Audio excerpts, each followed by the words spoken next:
Nous nous retrouvons dans un petit village qui s'appelle Crépy et qui a connu la Grosse Bertha qui a bombardé Paris pendant la Première Guerre mondiale. Bon, en fait, j'ai dit la Grosse Bertha, mais le canon qui a bombardé Paris ne s'appelait pas la Grosse Bertha. Dans le langage commun, ce que tout le monde pense, c'était la Grosse Bertha, sauf qu'en fait, la Grosse Bertha, c'était un mortier de siège de 420 mm de calibre qui permettait de détruire des places fortes, des forts de type Serré de Rivière 1870. C'est pas du tout le canon qui tirait sur Paris, ça n'a absolument rien à voir et d'ailleurs c'était pas du tout fait pour. Le canon de Paris était donc une pièce gigantesque. Elle faisait 34 mètres de long, usinée en 3 pentes différentes, parce que d'une traite ils n'y arrivaient pas.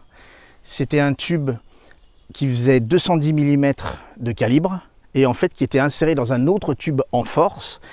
Derrière moi c'est l'emplacement de tir dans lequel les officiers de la pièce s'abritaient pour pouvoir tirer. Nous sommes sur le site appelé en allemand Stellung 23 ou emplacement numéro 23 qui est en fait connu en français comme étant l'emplacement numéro 1, l'un des 3 en fait qui sont dans le coin. Il y en a 3 à moins de 100 mètres à la ronde. Et donc les gens s'abritaient pour pouvoir tirer la pièce qui était elle à une distance d'une quinzaine de mètres, on va aller la voir après. Et à côté encore se trouve un deuxième bunker qui a été installé par la suite, qui servait à abriter le reste des servants de pièces. Parce qu'en fait à chaque fois que la pièce tirait, les types étaient obligés d'aller s'abriter parce que le souffle était tel que ça risquait de tuer la moitié de l'effectif. Bon, le rendu est pas ouf, hein, je m'en rends compte. Mais ce qui pourrait passer pour une mare au canard derrière moi, c'est en fait une embase en béton sur laquelle venait se poser un socle en acier, sur lequel venait se poser en fait la pièce d'artillerie, donc qui faisait 34 mètres de long, donc comme on l'a dit tout à l'heure. En fait, on se rend pas compte comme ça, mais le truc derrière moi, avec en plus l'embase, le tout, ça représentait 730 tonnes, juste pour pouvoir mettre une pièce d'artillerie par-dessus ensuite. C'est quand même un truc dément les travaux qu'ils ont fait ici. Le premier tir a eu lieu le 23 mars 1918 à 7h15 du matin. Ça a été absolument une surprise totale pour les Parisiens. Cette campagne de tir aura duré 44 jours et 320 obus ont été tirés pour un bilan, somme toute pour la population civile, parce qu'encore une fois ce sont que les civils qui ont été touchés. Un bilan donc assez lourd, qui a fait 256 morts et 625 blessés.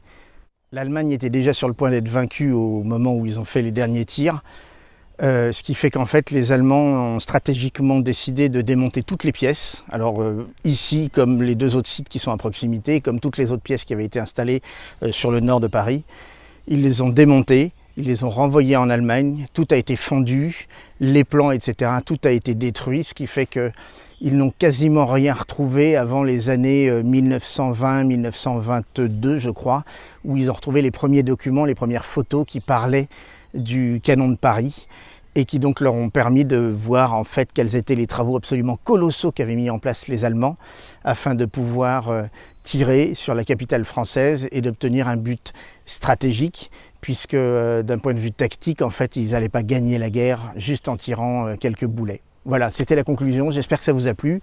Lâchez un petit pouce bleu, soyez sympa, abonnez-vous à ma chaîne si vous ne l'êtes pas déjà, et puis on se retrouve très bientôt pour d'autres vidéos.